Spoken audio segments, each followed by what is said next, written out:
Lo que el régimen iraní intentó esconder durante décadas acaba de salir a la luz. 95.000 millones de dólares en juego y una traición que nadie vio venir. ¿Qué harías si tu país estuviera al borde del colapso y tus líderes huyeran con la fortuna nacional? Quédate hasta el final porque esto cambiará todo lo que creías saber. Y no olvides suscribirte, dar like, comentar y compartir ahora antes de que desaparezca esta historia. 29 de enero de 2026. Ubicación: cielo de Teherán. Señal de llamada IRAN 07. Este no era un vuelo gubernamental ordinario. Se trataba de un Airbus A321, propiedad de Mirage Abayoyaru, considerado el avión operativo más confidencial de la Guardia Revolucionaria. Los servicios de inteligencia occidentales lo identifican como la caja fuerte voladora, un avión sin registro oficial con un permiso de despegue oculto. Es precisamente esta discreción la que captará nuestra atención. El vuelo se convirtió en uno de los más vigilados en Flight Radar 24, despertando especulaciones inmediatas en redes sociales. Algunos lo interpretaron como una visita diplomática, otros como la primera señal de la fuga de altos funcionarios hacia Rusia. La realidad, sin embargo, era más compleja. El presidente iraní Masoud Pezeshkian y su delegación se dirigían a la residencia de Vladimir Putin, un grupo que, en términos diplomáticos, resulta altamente significativo. No obstante,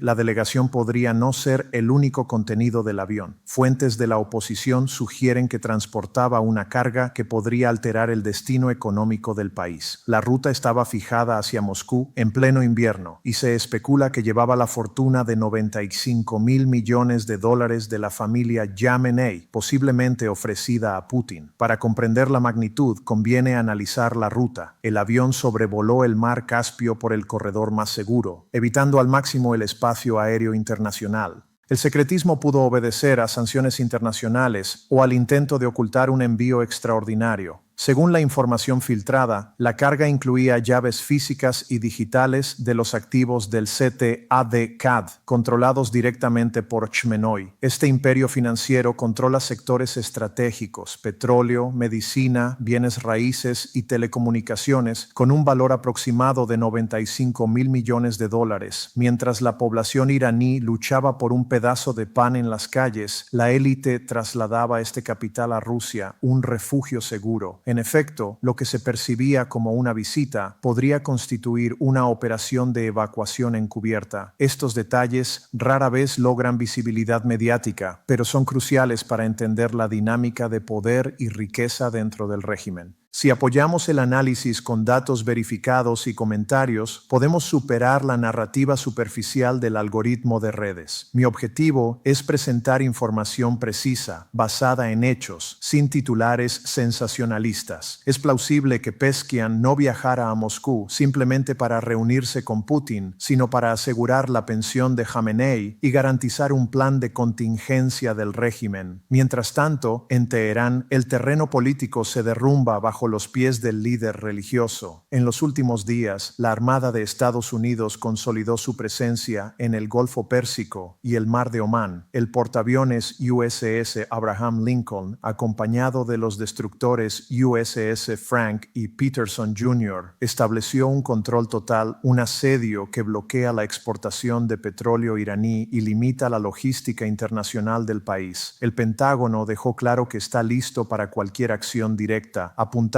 sus cañones a la infraestructura estratégica iraní. Sin embargo, el verdadero desafío para Jamenei no provenía del mar, sino del norte. A pocos kilómetros de la frontera con Azerbaiyán, un MC-130J del Comando 2 estadounidense estaba operativo. Este avión no transporta bombas. Su misión es infiltración y extracción. Puede desplegar comandos en capitales enemigas o evacuar personas clave. Su presencia envía un mensaje directo e inequívoco a Jamenei. Estamos observando cada movimiento. Para la élite iraní, esta amenaza es más personal que cualquier misil. La noche del viaje de Pezeshkian a Moscú, el miedo a un destino similar al de Maduro era real. Al aterrizar en Moscú con 95.000 millones de dólares potencialmente en juego y con la Armada estadounidense a sus espaldas, la expectativa era clara: protección, respaldo militar o un paraguas nuclear. Sin embargo, dentro del Kremlin, la escena era otra: fría, calculada, con un tono de traición diplomática. La respuesta de Putin transmitida por su portavoz Peskov, instó a actuar con moderación. Un mensaje claro: cuidado, no hay apoyo directo. Irán, que había suministrado drones y misiles a Rusia durante años, fue dejado solo en su momento más vulnerable. Putin no envió flotas para proteger a su aliado, solo ofreció asistencia tecnológica, software de vigilancia, censura de Internet y sistemas de control interno. La lección era evidente: en política internacional, incluso los aliados de guerra pueden ser tratados como actores secundarios cuando sus intereses estratégicos son limitados. ¿Por qué Putin no intervino directamente? La respuesta es doble: no quiso y posiblemente no pudo. Rusia enfrenta una presión extrema en el frente ucraniano, con reservas estratégicas agotadas, un ejército incapaz de proteger sus propias fronteras y que lucha por frenar los ataques en la región de Kursk, carece de capacidad para proteger a Irán de la armada estadounidense. En lugar de tropas, Moscú ofreció a Teherán asistencia tecnológica, software de vigilancia, sistemas de censura y herramientas de control policial. En otras palabras, Putin decía: no puedo salvarlos en el campo de batalla, pero puedo ayudarles a silenciar a su población. Esta fue una revelación clara: la garantía de seguridad rusa se evaporó, dejando al régimen iraní expuesto a amenazas internas y externas. El efecto en la Guardia Revolucionaria y en la élite política fue inmediato. Saber que los líderes habían acumulado fortunas y planificado una posible fuga socavó la moral. Según fuentes de inteligencia, Yamenei se encuentra en un estado de paranoia extrema, desconfiando incluso de sus propios generales y guardias. La incertidumbre ha generado un amotinamiento silencioso dentro del aparato de seguridad. En las calles de Teherán, el panorama es caótico. Los rumores sobre la fuga provocaron cierres masivos en el Gran Bazar. El dinero perdió su valor real ante la percepción de inestabilidad. Mientras tanto, el silencio de Pekín añadía una dimensión aún más inquietante. China no ve a Irán como un socio estratégico, sino como un proveedor de energía barato. En caso de crisis, la lógica es simple: no arriesgar intereses mayores por un aliado inestable. La estrategia china es calculada y fría. Durante años, Irán vendió petróleo por debajo del valor de mercado a China. Pero ahora, con la amenaza de conflicto con Estados Unidos, Pekín no tiene incentivos para intervenir. Su flota permanece fuera del Golfo Pérsico. La iniciativa de la Franja y la Ruta se detuvo en la frontera iraní. Las declaraciones diplomáticas, como la del representante chino ante la ONU, subrayan la no interferencia. Un mensaje doble a Washington y a Teherán. China se posiciona para beneficiarse del colapso de Irán, esperar a que pase la tormenta y luego adquirir infraestructura, puertos y recursos a precios reducidos. En ese contexto, la política de Yamenei de mirar hacia el este chocó contra la realidad estratégica de Pekín. Rusia carece de capacidad, China carece de interés, el régimen se encuentra aislado y vulnerable. El colapso potencial de Khamenei no sería solo la caída de un líder, sería el derrumbe del último bastión de influencia rusa en Oriente Medio. Los escenarios sobre el regreso del hijo exiliado del Shahrán son objeto de análisis estratégico en Washington y Londres, aunque en Teherán apenas se mencionan en público.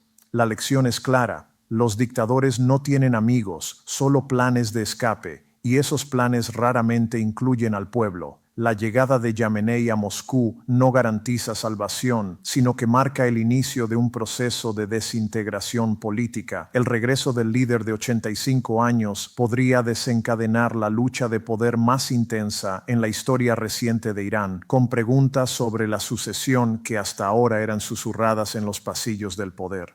El foco se dirige a un solo nombre: Mojtaba Khamenei, segundo hijo de Ali Khamenei, conocido como el Señor de las Sombras. Para los iraníes, su figura despierta temor. No es simplemente un heredero, sino el gestor de facto del vasto mecanismo de poder de su padre, con control sobre la oficina central, la inteligencia y las milicias Basij. El Consejo de Expertos prepara en secreto a Mojtaba como próximo líder religioso. Sin embargo, esta estrategia encierra una paradoja peligrosa. La República Islámica, fundada en 1979 para eliminar la monarquía hereditaria, podría convertirse ahora en una monarquía de facto. La legitimidad popular es escasa. Durante las protestas de 2022, el lema más coreado fue: Mojtaba, no puedes gobernar. Un líder sin respaldo popular solo puede sostenerse sobre bayonetas. En paralelo, la Guardia Revolucionaria se perfila como un actor decisivo. Moctaba representa una espada de doble filo para los militares. Puede ser un garante del legado de su padre o un elemento difícil de controlar. Fuentes de inteligencia señalan que la facción dura de la Guardia considera alternativas. Un modelo de dictadura militar con un líder religioso simbólico, débil y controlable, mientras el poder real se concentra en un consejo militar. En este escenario, Moctaba podría ser coronado como títere o eliminado como riesgo. La conclusión es inevitable. La era de la teocracia en Irán está terminando. La transición podría derivar en guerra civil interna, con asesinatos y purgas entre facciones rivales. Además, la oposición en el exilio observa de cerca. El vacío de poder resultante podría abrir paso a una tercera vía política, rechazando tanto al heredero como a los generales. En síntesis, el vuelo de Jamenei a Moscú no representa salvación, sino el inicio del fin para el régimen. Irán se convierte en una arena de luchas internas, donde los generales pueden desplegar tanques, pero no gestionar la economía. La República Islámica, fundada con sangre, podría derrumbarse por traición y caos interno, tal como temía Jamenei. Así concluye este análisis. Cuando los dictadores se marchan, no solo cierran la puerta, sino que dejan un legado de incertidumbre y conflicto. La historia de Irán en estos momentos es un testimonio vivo de ello.